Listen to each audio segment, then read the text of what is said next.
人才，我觉得这跟台湾人的性格还是蛮有关系的，就是真的大家很认份、很打拼的去完成很多事情，真的是台积电这10几年突然突飞猛进的关键要素了。但其实近几年像欧美的各国也是有派一些人到台湾来培训这个东西，但能不能把这个文化转嫁到人才身上，这个是目前未知的。像Justin 他们也派了一批学生到台湾开始研习，然后甚至今年也有一些那个从美国来的学生，他们就说哦，我们不怕辛苦，但我们想了解 Fab 在干什么，对，去学习这个文化。也说到了晶片科技，当然我们知道台积电啊，这个最近他们在官网的技术页面上面更新了一行文字，大家睁大眼睛去看，到底改成什么？上面文字是写着说，台积电2奈米技术已经按计划于2025年第4季开始量产。好，那这是台积电的第一个采用全环绕闸极奈米片啊，就是全环绕闸极是 GAA 啊，这个奈米片电晶体的制成节点。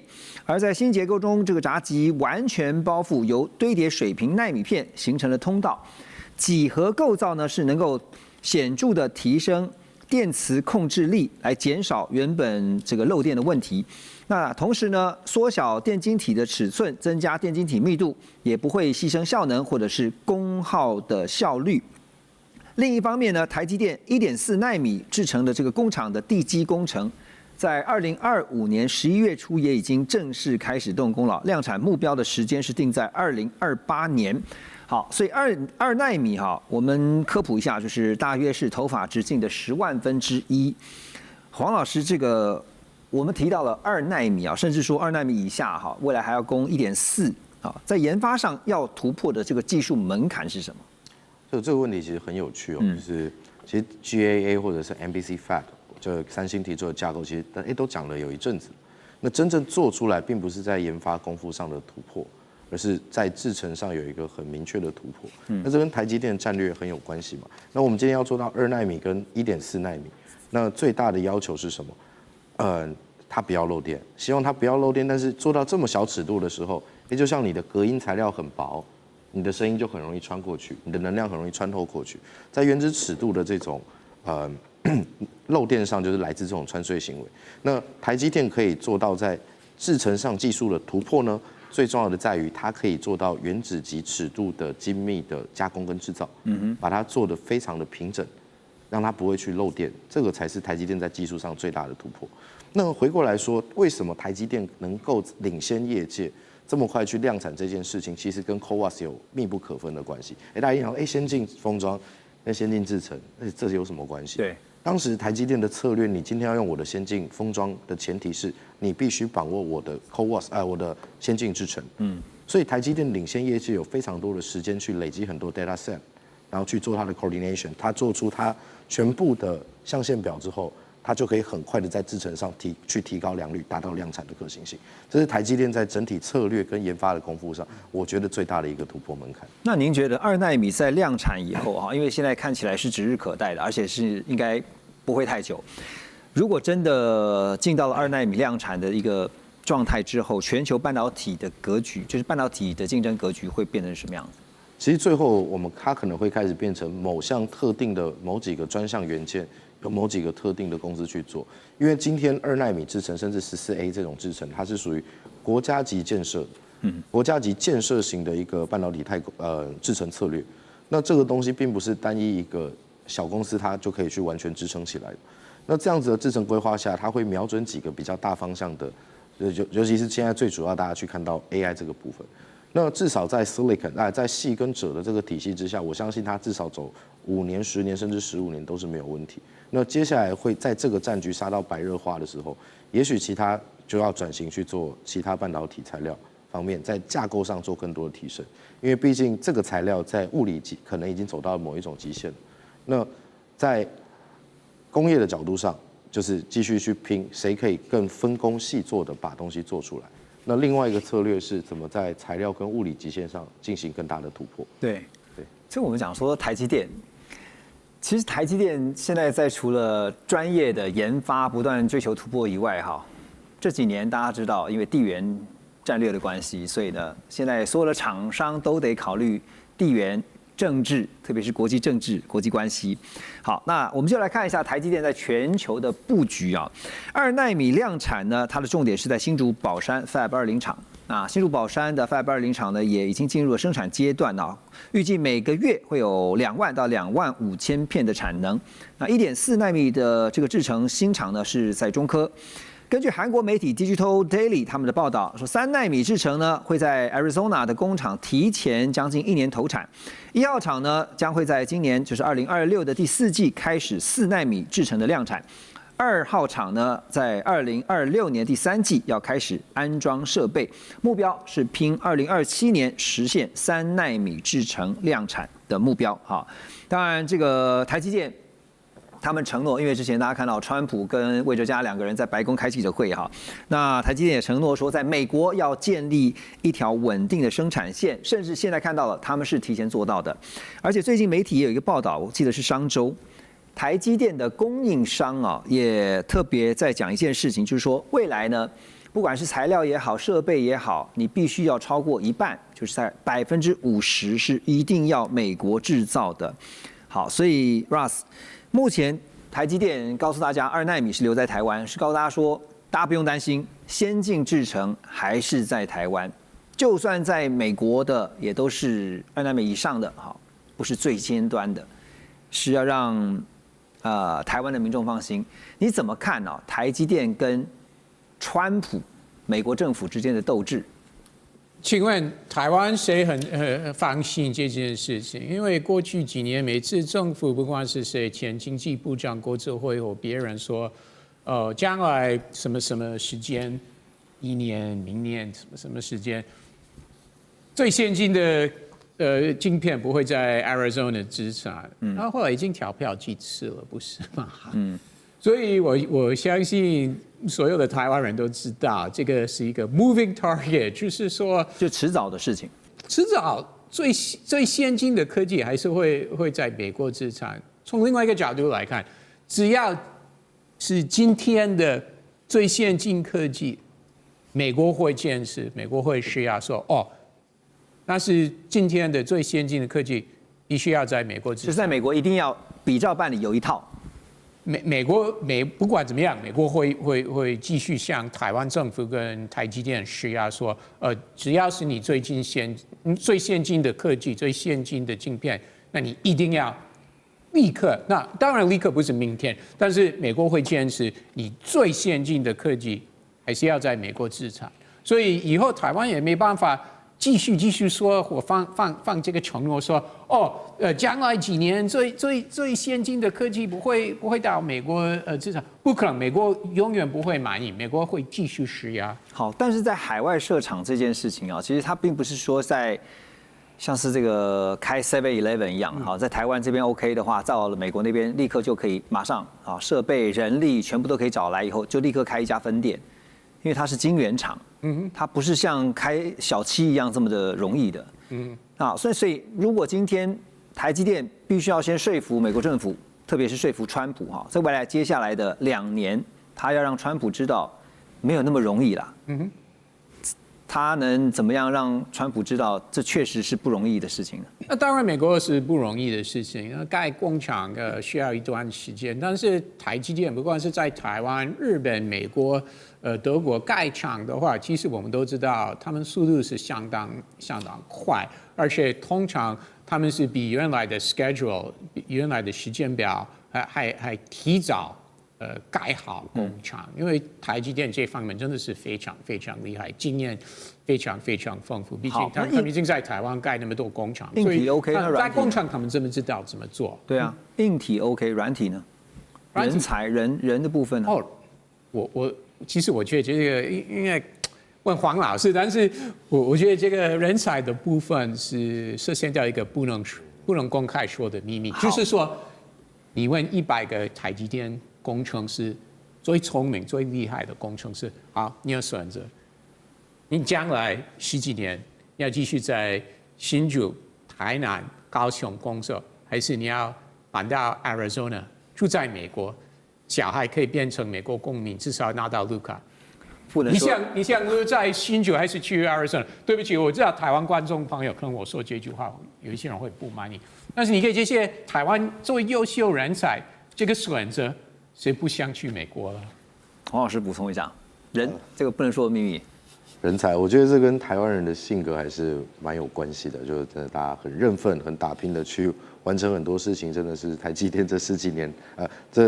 年突然突飞猛进的关键要素了。但其实近几年，像欧美的各国也是有派一些人到台湾来培训这个东西，但能不能把这个文化转嫁到人才身上，这个是目前未知的。像Justin 他们也派了一批学生到台湾开始研习，然后甚至今年也有一些那个从美国来的学生，他们就说我们不怕辛苦，但我们想了解 Fab 在干什么，对，去学习这个文化，这个才是逐渐在人才上转变的一个我看到的一些方向。了解，马老师啊，这个两件事情如果跟台积电有关的合并观察，接下来请教你，就是第一个，美国政府核发年度出口许可允许台积电持续向中国大陆台积电的南京厂来进口美国晶片的制造设备第二点呢，就是路透在31号报道说，辉达将会积极满足大陆科技厂商所开出的需求。那陆方现在采购是200万颗 H200的晶片，预计在2026年要交付，就今年。那辉达呢，目前的库存是只有70万颗，所以呢也已经赶快接下台积电，要扩大产能两件事情看起来好像是难得的机遇这个华补可以说是天上掉下来的礼物嘛。不过要小心的是什么？对，我觉得川普还是一个这个思虑非常周密的人他会开出这些条件，包含卖，还有这个包含到南京，他可以在过去设备上控制，但是现在解禁。对，他主要是川普谈一个条件，就是跟黄仁勋说你卖过去，但是我要抽25%的利润。那我觉得最赚钱的还是美国政府嘛。那当然这件事情对黄仁勋来讲应该不困难，因为他的这个 H200的毛利率是70%那再拨出去25%的利润，其实他还是赚钱的。那我觉得在未来就是说以 H200为核心的这个整个封装线，或者是整个软体的这个的生态链它会暂时出现一个稳定的状态，因为在过去中国大陆拿到是 H20的这个晶片，它跟主流规格又不太一样，但是它现在就拿不到 B200嘛，所以就是我觉得大家的迷思都在什么是最先进，但是因为在科技产业速度实在太快了，所以我觉得永远没有最先进，它就是只要你1年过去就是下一代，或者是这个接下来的技术出现，所以我觉得这个当然川普这个放行，它对台积电获利一定会有增加的效果，但是台积电的主要客户非常的多，Intel、这个 AMD、高通、博通一大堆的其他的这个厂商，所以就是说黄仁勋的 NVIDIA 只是扩大了它的这个台积电生产的这个量能或需求，但是总体来讲，我觉得这个部分可能还不是真正台积电就是最赚钱的部分，或者是说非得要靠这个赚钱，但是一个利多。最近在科技业，尤其是产业之间大家议论纷纷的是 H200要进大陆了吗？美国总统川普最近抛出了这个震撼弹，他在 Truth Social 上面呢，他就发文宣布说，批准辉达向中国大陆出售高性能的 AI 晶片 H200，条件是呢，每一笔卖给中国大陆的 H200的交易这美国政府要从中抽25%的利润。华尔街日报跟彭博同时指出，这项政策呢是川普在和他的顾问团队进行了好几个礼拜的激烈辩论之后，终于拍板定案。而在辉达这边呢，官网上面就介绍说 ，H200跟 H100 GPU 两个相互比较的话，在处理这个 Llama 2 70B 这个等这些大型的语言模型的时候呢，可以把推论效能大幅提升到最高2倍，可见得呢，毫无疑问，它是一款高阶晶片。好，那说到了这个 H200，先前我们讨论好久说这个 H20不让进到大陆去，结果呢 H20不卖，而且还是降规的。前后呢，听到了美方这边还讲说，我们就是不卖最好的，我们要卖次好的，还不是次好的，连第4等的，就中国大陆就不买了。现在直冲说要卖最高阶的 H200那解禁的方面是美方，大家是觉得看得一头雾水这个如果从决策思维的角度来切入的话，先请教安阳老师怎么看美方在想什么？我想几个部分第一个 H20版是个阉割再阉割的版本哈，所以说基本上从中国大陆的角度来讲它是不划算的一个产品。而 NVIDIA 现在的已经到 Blackwell， 明年还有这个 Rubin， 所以 H200基本上是过去的一个产品。所以从这角度来说，是可以开放的。但是有一个东西非常关键、很有趣的就是说 NVIDIA 因为它为了要跟它的竞争对手在做竞争，它现在未来芯片因为摩尔定律已经改变，以前摩尔定律是说我在同等的一个成本概念，我每2年我可以把我的效率提升。可是现在因为大家不断在竞争的效果，最后变成新来的芯片，它的 power efficiency 它是更耗电的，然后它事实上它的单位成本是更高的。对，那事实上它的 CP 值是更差的。而因为 power efficiency 更差，所以有一堆的 supply chain 反而因为这样有一个机会，那反而变成说中国买我旧版的产品，而中国的电力的储备是美国的2倍以上，所以美国的公司在不断的在买新的产品，效能更差，电力资源又更差，而中国倒过来，反而 CP 值是比较好的，而就是你挡它，中国有蚂蚁雄兵的方式可以带过去，美国自己的公司也在做转送的工作，或者是中国可以利用中东、新加坡、马来西亚的算力，还可以达到一样的效果。或者是中国公司自己更有 incentive 开发出自己相对克难版的版本来做这事情，所以挡也挡不掉。对，我最近在听产业的分析有一场论坛上面也特别提到，对于美方从拜登到现在的川普一直采取这个围堵封锁，反而是适得其反，养出的这个包括华为啊、中兴啊，他们强大的研发能力这是被美方逼出来的那所以从市场跟研发这2个角度分别再进一步思考的话，因为现在最开心的应该是黄仁勋了。刚才王安老师也特别提到了 H200现在还算新，再过个1年不到，可能又被超越了所以黄仁勋现在想法是什么？赶快就卖吧，是这样。对，而且他还有另外一个危机是这样当年 GPU 打败 CPU 在 AI， 是因为 GPU 它专门在为 AI 在做事情。但是现在如 Google 来讲，它有 ASIC 比 GPU 更好，因为 Google 它有算力，它加上芯片更 powerful。我认为黄仁勋做一件事很不对的事情，就是他呢跑去找台积电，他要求效能的提升，可是造成 power 更差，也就是说，他会让全世界为了得到他的目的，我上次用了更多的电力，更对环保啊各方面更危害，好像没关系一样的。那这个基本上来说，我对商业道德的这我是有严重的一个问号。再另外一个东西就是说，至于他在中国他在乎什么事情，他事实上有一个台湾的机会，台湾自己把它放掉，就是说 NVIDIA 在中国有很多员工，台湾为什么不让这些员工研发的到台湾来？反正美国有长臂管辖权，然后在台湾我们可以有高阶的中国最优秀的这些员工在台湾做研发。在同样的事情，台积电走出去了，为什么台湾不能够把 NVIDIA 想做 AI Factory？ 因为 NVIDIA 想要竞争，将来的 CSP 都有自己的 ASIC，NVIDIA 客户是谁？那可以把 NVIDIA 到台湾来做 AI Factory， 让我们的传统产业中小企业，台积电走出去了，他们承受了关税，让他们可以做转型，他们 AI 化。然后进而把这个变成全世界的中小企业，全世界传统企业都需要靠这个 AI 的这次的 transformation 用台湾来做这个事情。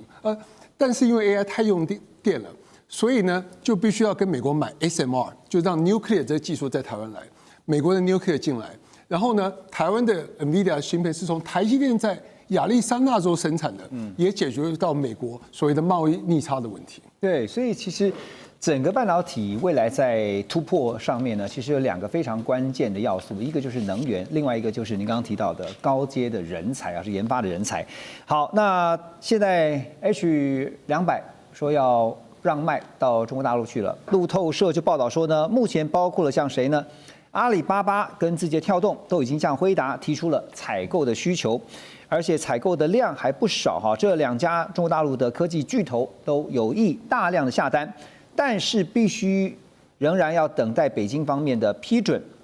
好，另外呢，也看到了 DeepSeek在今年1月，我们就知道它就推出了成本非常低但是却能够跟矽谷的主流模型竞争的 AI 系统，所以引发了全球高度关注。而 DeepSeek 呢，是由中国大陆的量化基金，就是幻方量化投资的。那有报道指出呢，说幻方量化早在2021年啊，就累积了大约有1万颗这个 NVIDIA 的 GPU， 所以避开了美国从2022之后才对高阶晶片，当时候才做了这个出口的禁令啊，所以在被禁止之前，早就先买好了。那现在大家在看的是 H200，卖到中国大陆去。可是最近我看到这2天有一些分析是说，买的到底会是谁？有人说，哎呀，这个民企一定是像刚刚讲到的阿里巴巴跟字节跳动，但是国企恐怕不容易啊。大使怎么看？事实上，中国大陆的这个相关主管单位啊，曾经已经禁掉 H20啊，就是说，尤其是公部门不能买，而且对私部门提出警告，就是它可能有这个泄密的可能。所以这个 H200是不是能够在中国大陆通行无阻啊？现在很多国际媒体都质疑。像 Financial Times 他就很明确的讲，他说事实上中国大陆的主管单位现在正在召集阿里巴巴、腾讯啊、字节跳动啊，来评估一下他们的需求是在哪里，然后再做一个整体的考量。所以呢，这个问题现在好像不是说你要卖，马上你这个市场大门就为你大开，我还不见得买呢。哎，那事实上的话，中国大陆的这个环球报道的这个胡锡进他也说，这个美国卖 H200给中国大陆就是一个阳谋。哎，他说为什么阳谋呢？他说目的是削弱中国本土晶片的发展空间。那当然就是说 H200它的能效，事实上有人说是 H20的6倍它虽然不是第一线的这个GPU， 可是它的能效是比较高的。所以当然市场上一定会有需求，也有很多讲法。有人说，事实上中国大陆很多的这些运算中心算力都已经放在邻近国家，譬如在这个马来西亚那事实上马来西亚它进这个 NVIDIA 的这个芯片是没有问题的。所以事实上的话，很多进到马来西亚晶片也可能将来会进到中国大陆，或者这个运算中心可能就放在境外这是一个选项。另外一方面就变成就是说，对中国大陆的政府来讲的话，公权力来讲，除了安全的考量之外，那当然还是要扶持本土的这些这种就是说 AI 晶片的发展。过去1-2年，中国大陆在晶片的发展上已经有了很初步的成效。华为的升腾910C 910D 更高的都已经出来了。寒武纪今年的股价暴涨，也是因为它的这个相关的这个芯片得到市场的肯定。所以呢，现在中国大陆逐渐摆脱一个就是说AI 晶片必须要非进口晶片不可的一个局面。是，而且呢，本土的这个芯片正在快速的发展。所以现在就是说，对中国大陆的公部门来讲，它可能也会看看这些业者的需求，可是呢不会完全开放。那我认为会是怎么样呢？就是说如果你非有必要买的话，那你评估出来非有必要买的话，那它会有设一个前提，你不要对美国芯片在不会让你本身对美国的芯片产生长期依赖这个前提，而且呢会妨碍中国本土的这个相关芯片的发展的这个情况之下，你适度购买有前提的，一定会有前提的。所以我认为就变成就是说，很多这些国际媒体也有说，他说其实对美国来讲这是一个开放，看起来好像川普赚了25%，这个出口税可是问题就变成就是说，其实黄仁勋在过去在 H20被美国政府也是川普禁的时候，他过去去说服他们，后来川普就放了 H20的原因是什么？因为黄仁勋讲了一句话，他说开放才是对中国经济最有效的中国晶片发展最有效的压制。你不开放的话，你就是鼓励中国本土芯片的发展。所以规则很清楚大使刚刚分析是未来，它买的原则就规则很清楚，你要符合原则，符合原则的呢，然后一定的量，我才让你申请购买。那当然，因为现在中国大陆自己内部的晶片自主化推得如火如荼哈，所以呢，当然外来的晶片也有可能会压缩到本土晶片的成长，所以这中间怎么样调控？买家思维，刚才大使特别做了一个精辟的分析。好，那说到这个 H200要卖给中国大陆哈，美国外交关系协会的一位技术专家叫 McQuail， 那他就非常的担心，他说美国向中国大陆出售大量的 H200晶片，等于帮中国大陆的 AI 产业加上了火箭的燃料。因为华为之前就已经坦白说呢，至少2年内无法打造出超越 H200的晶片，所以呢，民主党有位参议员就要求黄仁勋跟美国商务部长卢特尼特要到国会，针对这件事情出席听证会，不是说川普决定就算了。好，所以我的问题就是，Russ H200过得了众议院这一关吗？也不是少数党、民主党参议员说的就算了，对不对？我觉得过的机会还是很大了。虽然最近有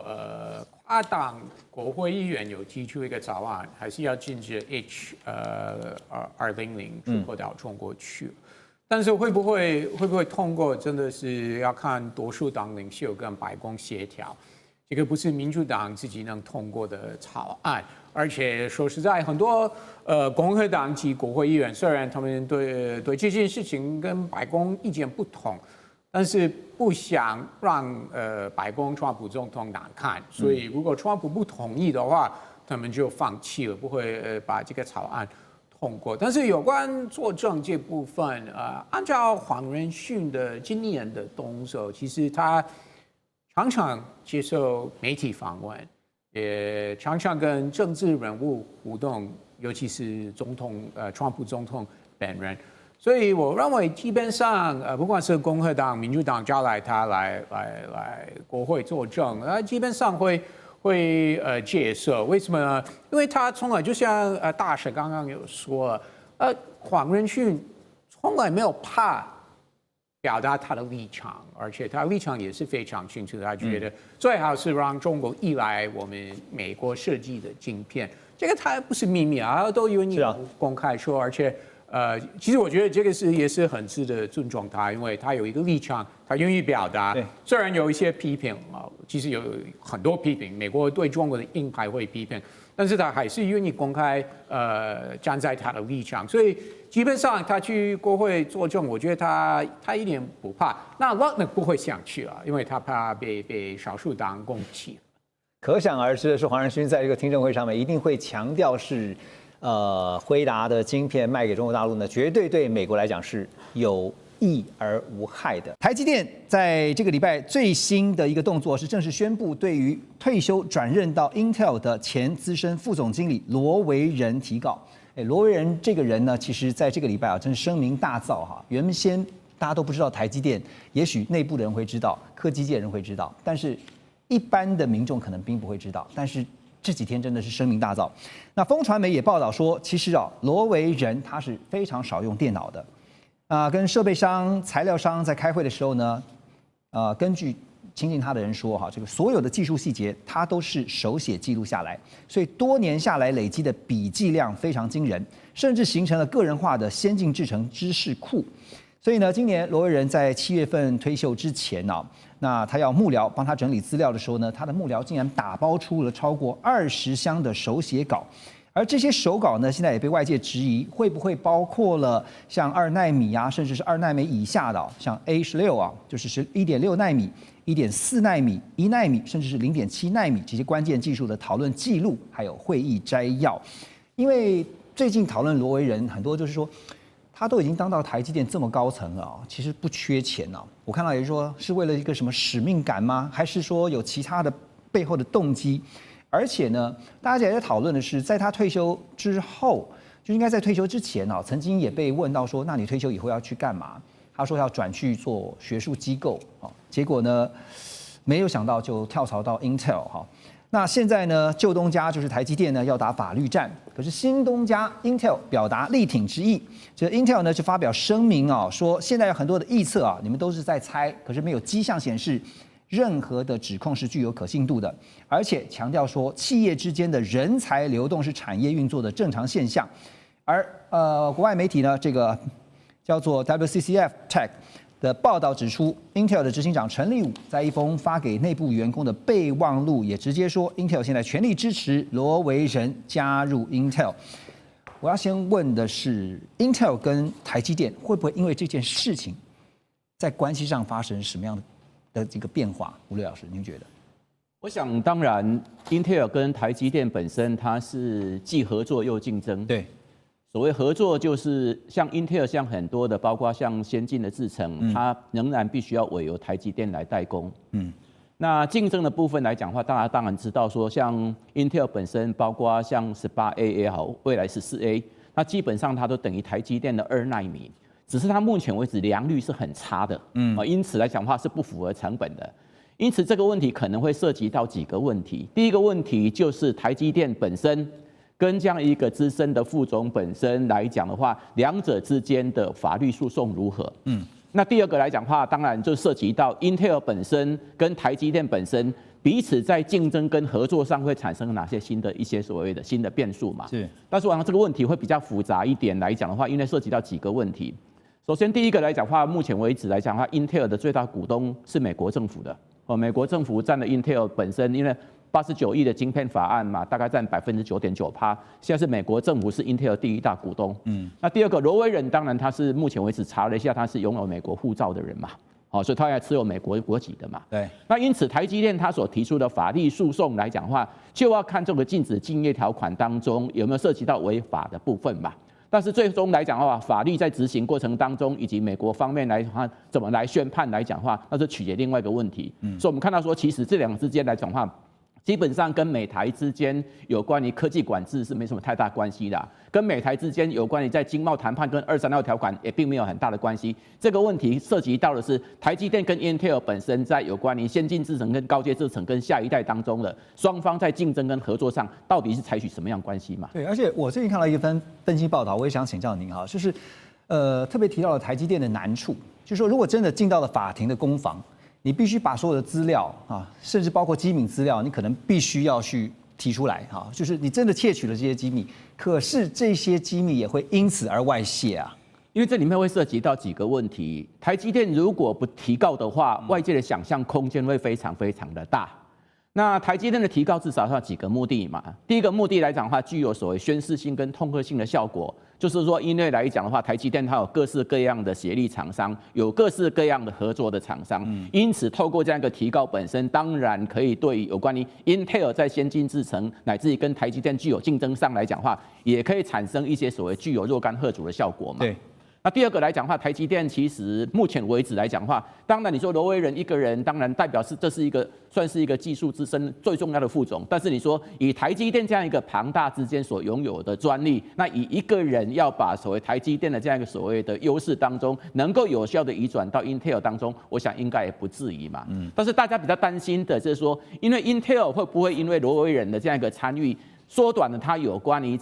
先进制程上，因为目前为止为什么 Intel 做得不好？对它研发是够的，不管是18A 还好14A，但是就是良率差嘛，就是不具有所谓市场竞争性嘛。那因此这样的过程当中，它会不会缩短它的所谓的制程？对，那这个东西来讲的话，才是大家所关注的重点。是，所以它里面是涉及到有关于一个在美国极力扶持的 Intel 的厂商，有美国政府在大力支持的，那一个是在全世界拥有全球布局的台积电，那两者之间的竞争跟合作到底维持什么样关系嘛？而且你拉高来看，说未来进到这个司法途径哈，这个彼此攻防的时候。那知道罗维仁他的背后可能是美国政府哈，这个部分你到底打不打得赢，可能还是个问题。不过这个时候呢，也看到了黄仁勋啊，辉达执行长呢，他也被问到说台积电这次的这个风波，那说这个研发高层转投英特尔带枪投靠，他怎么看？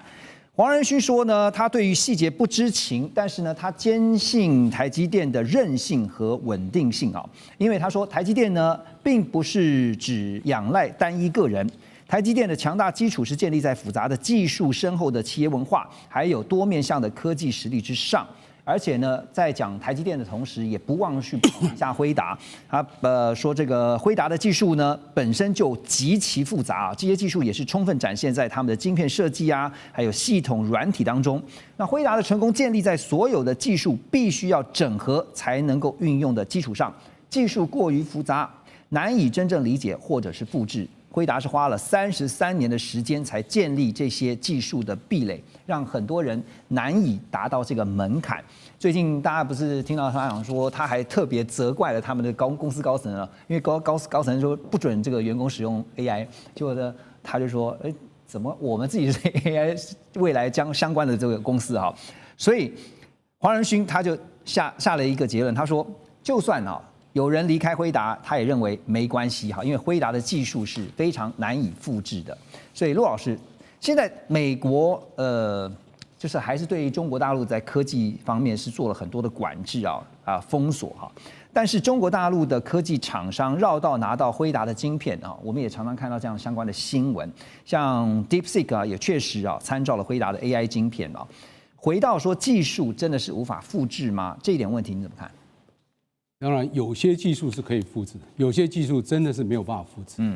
那以罗维仁，他是台积电先进技术事业的副总、营运副总、研发副总，这个技术开发组织的副总到企业发展策略副总这样的一个资历，对他的跳槽就不是一般的人才流动了。所以，尤其他在离开的前一天，还去听取了最新制成的一个研发的一个会议，就代表他对台积电的这个技术是有相当的掌握，而且在他任内呢，他曾经对于 EUV 的微影技术、5奈米、7奈米这些，他都有参与。而且他团队呢取得了1500个专利，这是相当惊人。他不是一般的人才流动，这是我们一定要先界定好。第二个，黄仁勋他现在是 Intel4%的大股东，他已经不是一个客户或者是一个竞争者。我们知道 NVIDIA 以前是跟 Intel 是竞争者。他在 CPU 竞争，就跑了跟 GPU 跟 Intel 竞争，所以他是取代了 Intel 的这个地位，所以是不一样的一个情境。第三，我们过去台积电曾经也同样有一个研发副总梁孟松，他跳槽到三星，当时台积电是倾全公司之力阻止梁孟松跳槽到三星，后来终于法院判决，就是说在2015年以前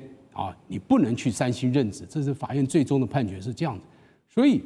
在这个案子里面，台积电目前只有对台湾的智慧财产及商业法院提出民事告诉，并没有提出刑事告诉，代表台积电认为说你已经违反竞业禁止了，你答应我跟我签了协议书，在离开台积电之后若干年内不能去我的竞争公司上班，这是非常明确的，所以台积电提出这样民事告诉，但是你也没有把我的这个商业秘密、营业秘密拿去其他公司使用。这个他没有提出告诉，那这一部分呢，我们台湾高检署智慧财产分检署呢也提出主动的调查、主动侦办，因为这要靠刑事这个的力量才能侦办，才能出来一个结果。所以在这样的结果之下，我们最后才能发现说，罗维仁你跳槽过去，你有没有把台积电你这20箱的这个资料拿去到Intel 做使用？这很重要，因为即使你是当初是有权看这个资料。但是你没有权把这个资料拿去 Intel 使用，因为你要拿去使用要经过台积电同意，这是非常明确的。对，我们这个营业秘密法跟国家安全法也有很明确的规定啊。你在境内窃取使用的话是5年以下，你在境外是1年以上10年以下。如果你这次是把2奈米的核心关键拿去境外使用的话，是5年以上12年以下，这个图形是非常重的。所以台积电一定势必得做出一个动作。让他所有的员工知道这样的行为是不可取的。对，现在这个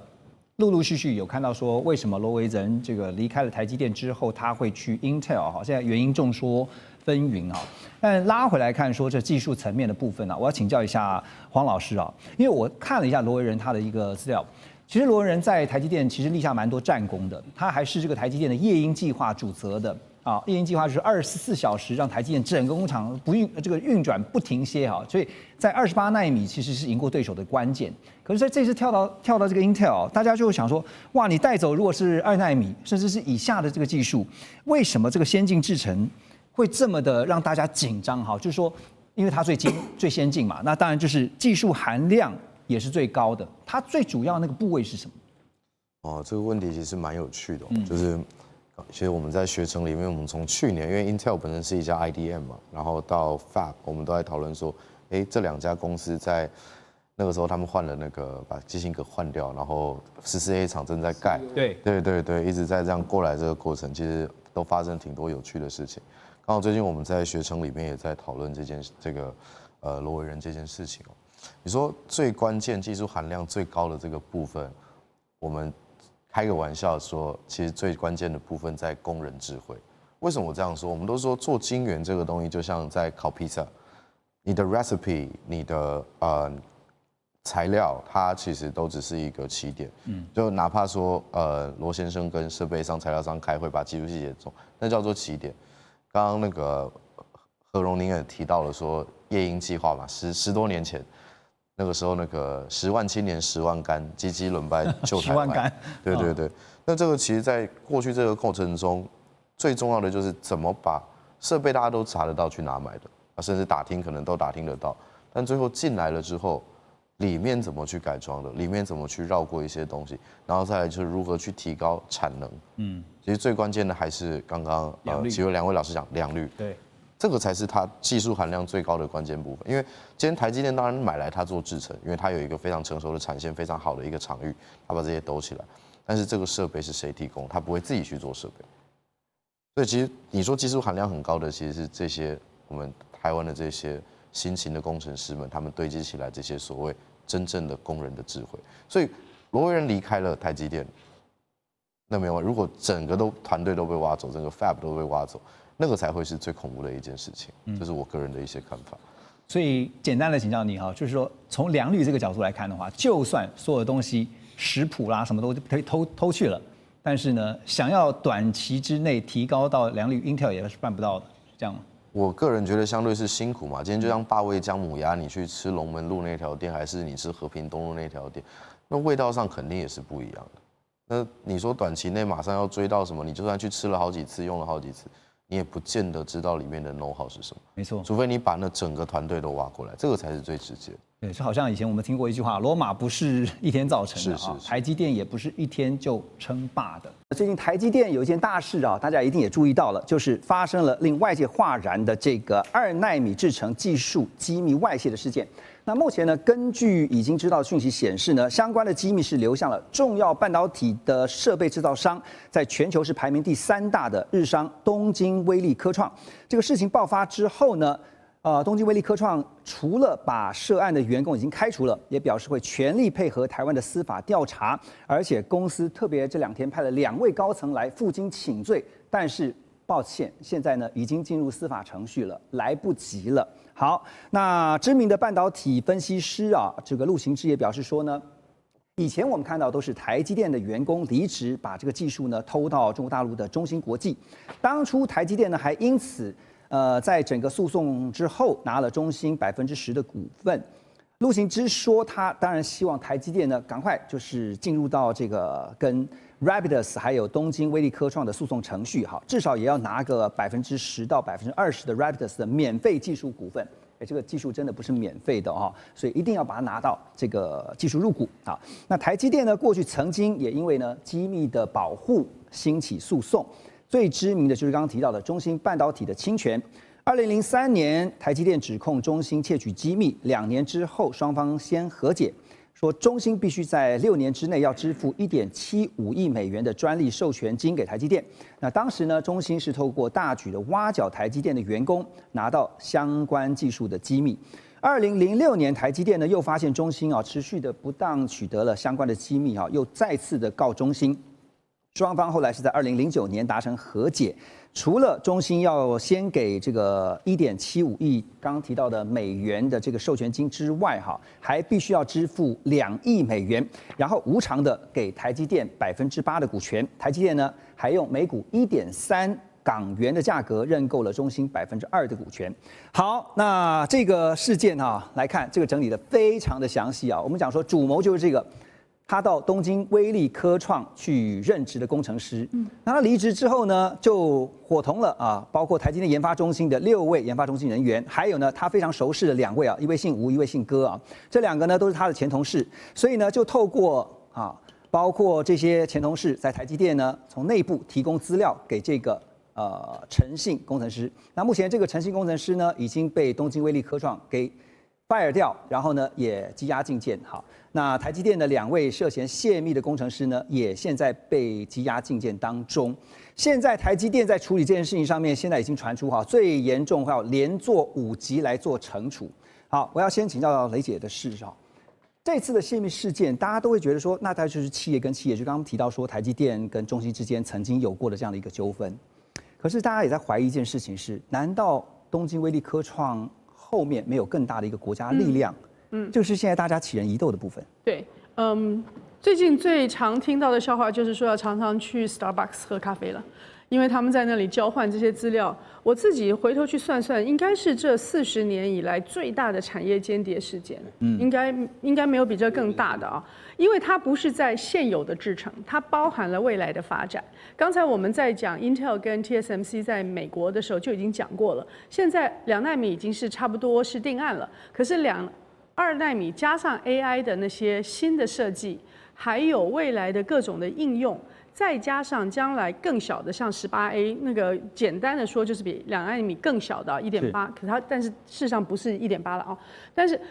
更先进的那些制程跟先进的未来呢，会建立在今天的制程上面。所以说，日本我认为在这一轮，他希望能够摆脱他一直遥遥落后的一个情况，它能够跳到更前面一点。因为到目前为止，日本在这整个产业中间比较唯一的关键的位置是它的原材料，可是它后面其他的部分呢都不是那么关键。所以今天它如果能够弯道超车的跳到了2奈米，那么它至少在亚洲就可以跟韩国的三星跟台湾可以并驾齐驱所以用产业间谍的方式来窃取别人的新的制程设计，是一件非常 low 的竞争策略，但是对于日本来说，可能是它非常关键的。所以不管他现在的公司如何道歉 ，Tokyo Electron 来道歉了很多次，对。但是如果你没有买主，什么人会去偷窃产业情报？是肯定是有买主的，所以他们的角色跑不掉，所以日本跑不掉。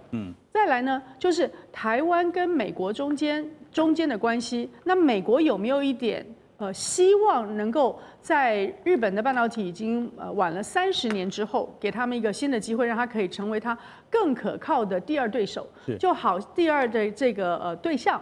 就好像他的造船业。到了30-40年之后呢，希望让南韩的造船业能够协助美国的造船业一样，它需不需要去好像一个3轮车一样去做2个的副轮呢？那有没有这个可能性？所以美国的参与不见得完全没有。如果有了日本强而有力，那么对于台积电的压力当然就更大。然后让它可以在所谓的晶片4方中间，原来的那个计划，韩国、日本、台湾、美国这个晶片4方计划呢，日本的这个轮子也可以强一点。所以有没有这个可能性？这是第2个。那最后一个可能性就是，台积电的本身在往前面走的时候，它本来有一个希望是能够兼顾美国及非美的市场。我常常笑称是。USO 就是 WTO 以后的 USTO 跟 WTO 就是2个市场，一个是完全跟着美国的规矩美国的 Trade Organization， 你的关税啦，你要卖什么东西什么可卖，什么是限运，都是 USTO， 或者是台积电还希望有另外一个 WTO 跟全世界做生意的这么一个 branch。那台积电在这个过程中间，它或许在内控里面有做一定程度的分工，所以这次我认为他们才会说，它最后的究责要到5层以上。他可能是要去讨论，他在这个做分工或者在某种程度分拆的时候，是不是有一些地方不够小心？对，这次会发现的是因为这个台积电内部监测出异常现象，才因此是台积电主动发现的，然后呢主动通报进行调查的。那么刚刚我就想到您刚刚提到那个英特尔的，什么样的让那个技术能够提升最快？用偷的最快，台面上的偷跟台面下的偷哈。那这次没有想到是日本人来偷。我们原本以为是朋友的，竟然不是朋友啊！原本以为是敌人的，可能不见得就是敌人哈。但是这次凸显出了台积电的内部控管确实是有一些问题的哈。那所以在关键技术研发的防止泄密上，依骆总的了解哈，因为台积电一定是分层而且分权限的哈，怎么样可以做得更好？在内部上，关于营业秘密有一整套完整的一个做法。那这次是偷窃这个营业秘密已经提升到国安法的层次，所以我们是用国安法第8条来侦办，它的罪是非常重的，5年以上12年以下。而且使用在境外的话，那所以这一次